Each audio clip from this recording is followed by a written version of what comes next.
Okay, so we're on April the 4th. This is the day that I actually entered the MTC.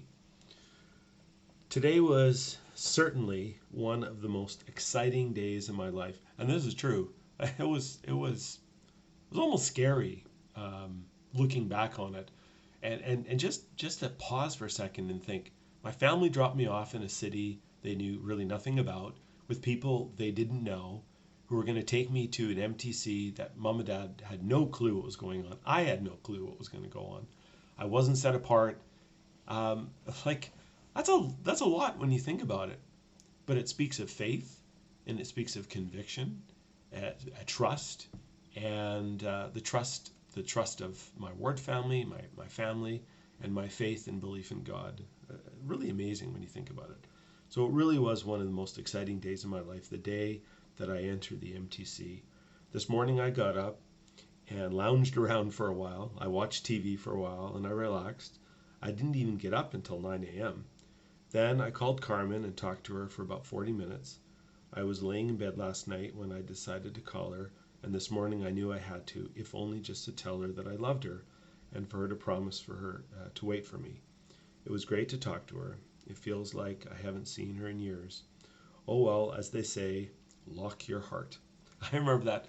I remember that phrase now. Now that I read that, I remember that. Lock your heart. Kind of a cheesy phrase about going on your mission and putting all those things behind you. That's great. Sister Doll dropped me off at the MTC about 2 o'clock, and I felt like a lost puppy. But everything was smooth and easy, and then they took care of everything. I was set apart by the counselor in the presidency, and that was it. That was cool.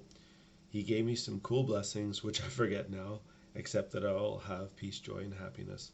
I spent over $100, maybe even $150 at the bookstore buying my supplies, and I bought a tape recorder and headphones, which I feel will help. Just as a note, when I went to the MTC, nobody told me that I would have to buy stuff. Nobody told me what to expect. But mom and dad insightfully had done two things for me leaving for the MTC. One, they had given me access to their credit card.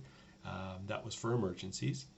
And second, they had gave me a couple $100 in traveler's checks in case I needed quick cash. Now you have to remember, back in the 80s and the 90s, that was the way you did it with cash. You used American Express traveler's checks or whatever they were called, which was the same thing as money.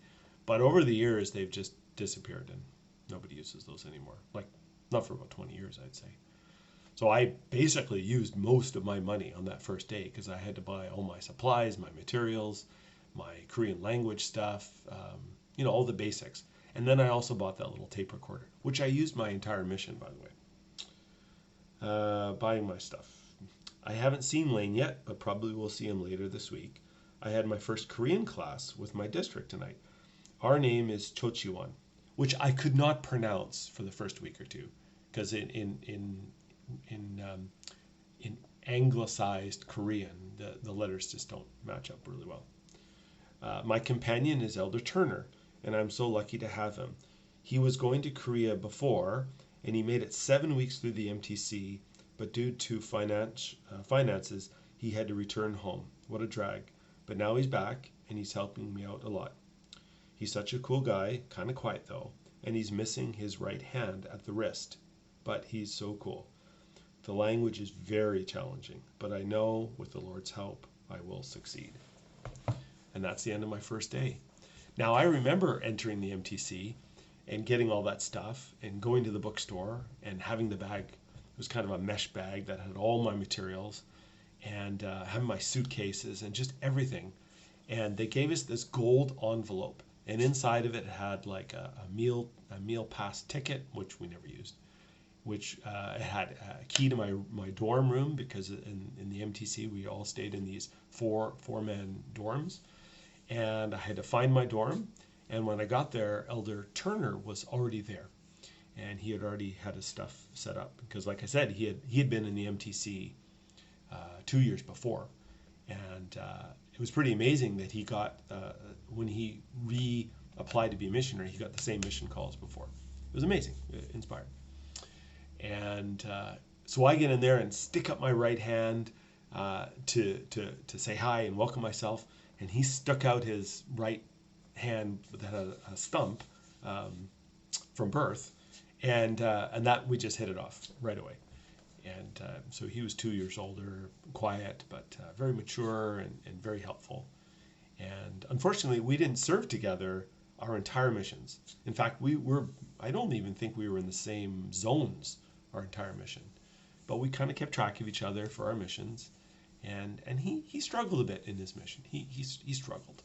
Um, and towards the end of his mission, I think he really pulled things together and had a good mission. And he sent me some very kind notes throughout our mission, just saying how much he admired me and how much he looked up to me, and I looked up to him. And so it was really nice.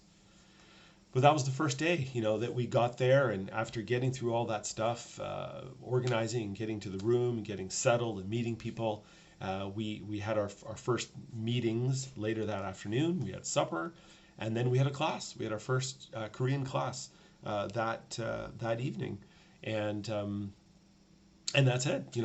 We went to bed that night, up the next morning, Thursday morning, early, which I'll talk about in the next video, and it was amazing. It was amazing, and that was day one of my life as a missionary at the Missionary Training Center, the MTC.